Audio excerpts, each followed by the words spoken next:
And we're delighted to welcome Jennifer Savage to our program. Jennifer, it's Hi, good to see Steve. you. Very Great good to to see see you. you. Yeah, And thank you for having me. for those who don't Yeah. know Jennifer, Jennifer is, among many other things, what we call a collaborative pianist. And for those Yes. who don't know what that means exactly, what does a collaborative pianist do? A collaborative pianist works with many musicians. I know a lot of people think of pianists as kind of like, oh, you're just kind of lonely and like practicing your piano every day by yourself. You can be the entire orchestra. So, um, you can do everything on your own because it's such a versatile instrument. But the cool thing about piano is you can also be the orchestra for someone else, and that's kind of how I think of it when I accompany people for the Carnegie concerts. When I work with private students and other people at Manhattan School, just accompanying people everywhere on concerti, on trumpet, any instrument. I really love working with other people, and it's always a learning experience, and yeah, it makes piano a little less lonely. Now, Yeah. going back to the beginning, where were you born and where did you grow up? Yeah, I was born in Arlington, Virginia, so Uh-huh. Northern Virginia, outside of DC, and I just grew up in McLean, Virginia, all of my life. And from there, I met my piano teacher on Ouspenskaya, and then I went on to go to pre-college at Manhattan School of Music, Oh, got my undergrad, my master's. I went to Manhattan School like 3 times, let's say, because I loved it so much there. And I lived in Chelsea, New York, for about 6 years. And yeah, so I've been kind of New York and DC based for a while now. And yeah, when you say it's neat. Chelsea, New York, you mean Chelsea, part Manhattan. Yeah. part of New York, right? Yeah, Yes. Yes. Chelsea. Exact. Yeah. I right, should right. say Chelsea, Manhattan. That's Yeah, right. on Yes, 25th Street. So yes, I've been down there many times. So in this yeah. concert, you were quite busy at this concert. You Yes. accompanied Emily Green in a Yes. piece by Arthur Gogard, and you I accompanied agree. Melvin Miles, who we just Melvin interviewed. Miles. Yeah, the bass Yeah. baritone. That must Great. have been something. He's got quite some pipes there, Yeah. and And the Messiah. Yeah. we just talked with Lisa Leak. Yeah. You accompanied her. Anything special about those three that you remember from rehearsing with them? I mean, Emily was so great. She was very detailed and so sweet, and the thing I like to do with a lot of the people that I work with, I don't like to think of myself as you know just an accompanist, and I'm just following and just playing quietly the entire time. And of course I love to support my whoever I'm accompanying, but there's parts where the accompanist or the collaborative pianist has the melodic part, and it's not just they're not just in the background the entire time. So I like to almost treat it as chamber music, and where they need more support, I'll be there for them every step of the way.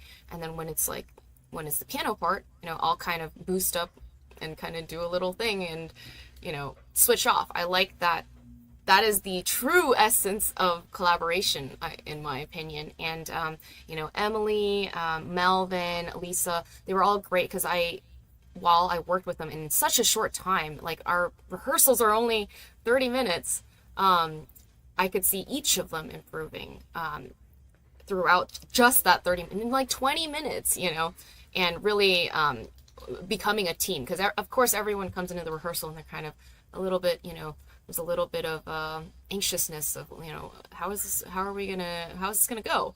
But in just 10, 15 minutes, a few runs, each of them improved so well, and we became more of a team. So that's what I really enjoy. Yeah. When you're accompanying someone who maybe is a young person, and Hmm. you maybe have a little more experience, do you ever stop and maybe give them some little tips or suggestions? Yes, exactly. I think Emily, she's kind of a younger aspiring star, and at first she was kind of not sure, if what she should be doing. And then but as we worked, I wanted her to be more confident, really belt, not belt, but like really emphasize those, don't just belt anywhere, but like really emphasize those stronger parts and make it dramatic. And she really got it as we went, especially Emily. It was great watching her grow in such a short time. And I'm sure it's like, that's kind of how the business goes. You kind of learn on the fly, and even in just 15-20 minutes. So, yeah. Now, you also accompanied a dancer Did. from the Sonatine by Maurice Ravel. So that was you. I Yes. mean, Yes. you weren't accompanying another performer, another instrumentalist. It was Yeah. so that was That quite a was collaboration. Tell us about that. Yeah, that was my first time collaborating with a dancer. It was really exciting for me. I was probably more nervous for that because it's just the spirit of being your first time. Anna Rose was the sweetest person. I loved, even before we got to rehearse. I mean, again, we also have such little time, only 30 minutes to maybe 45 minutes if we can squeeze it. Anna Rose was so sweet and so passionate about trying to convey to me the movements that she wanted to express to the music. And we discussed it so much leading up to Carnegie, and really kind of formed a connection. And I really learned a lot collaborating with a dancer instead of the usual instrumentalist, because she really made me think about how to breathe differently, and how every movement at the piano can be connected to dance in some way. We think about movement and we think about our body, to some degree when we're sitting on the piano bench, but then working with a dancer, it was a whole different experience, trying to connect it to expression as well and making it natural. And she was amazing. I really loved working with her, and every time we rehearsed, she had so many ideas and was trying to convey so many artistic ideas. And we really formed a connection, I think, on stage. It was very intense. And I think people saw that. So I really enjoyed, working with Anna Rose. It was really fun. And she's really fun and really sweet. I'm going to look forward to seeing that. Now, before I let you go, we've been talking about your role as an accompanist. Yes. But you just returned from Ukraine, where you were anything but an accompanist. You performed Gershwin with the Lviv Symphony. Tell us about that. Yeah. How did you happen to wind up in Ukraine? I mean, one day we got a call from Lviv National Philharmonic. I am on the Jack Price Attractions roster as one of the artists, and Lviv National Philharmonic called, and they were looking for Gershwin. And I just came back from Ukraine a little over a week ago. And it was quite the roller coaster of a journey. I mean, going in, we know nothing about what's going on. I had to cross the border, taking a bus. There are no direct flights to Ukraine. Because the airspace is restricted, so I had to fly into Poland and then cross the border by bus, and then get to Lviv, which is Lviv is relatively safe because it's on the west side. I worked with Theodore Kuchar, Maestro Theodore Kuchar, conductor of the Lviv National Philharmonic, and he was so warm and welcoming, and it was really an experience. I mean, the hall was beautiful. The Lviv National Philharmonic Hall was just ornate, and the acoustics were amazing. And the piano, the Steinway, it was a 9-foot Steinway Model D or something. It was amazing to work with. And Gershwin was very fun. It's also a very difficult piece for both the piano and the orchestra. This is the Concerto in F. This is the Concerto in F, exactly. Yeah.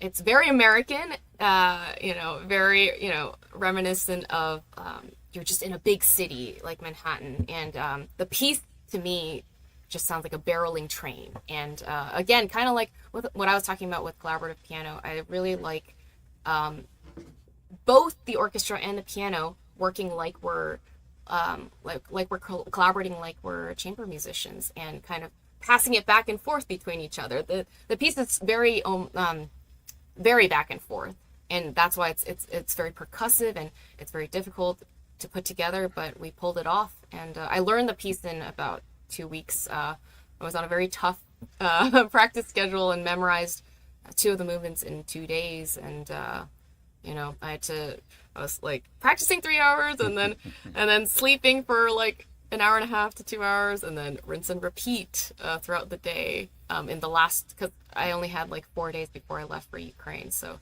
Wow. That was a whole thing. And a TV crew also came to, I think on the Ukrainian side, a TV crew came to interview me and Ted, the conductor. And we talked about the piece, and the crowd was amazing, standing ovation. They were very enthusiastic. I met so many great, young musicians that came to the concert, even 2 young pianists. And really made a connection with the people in Ukraine. So, I'm very, very grateful to have had that opportunity to play for the people of Ukraine. Well, congratulations. And just before you leave, what performances do you have coming up?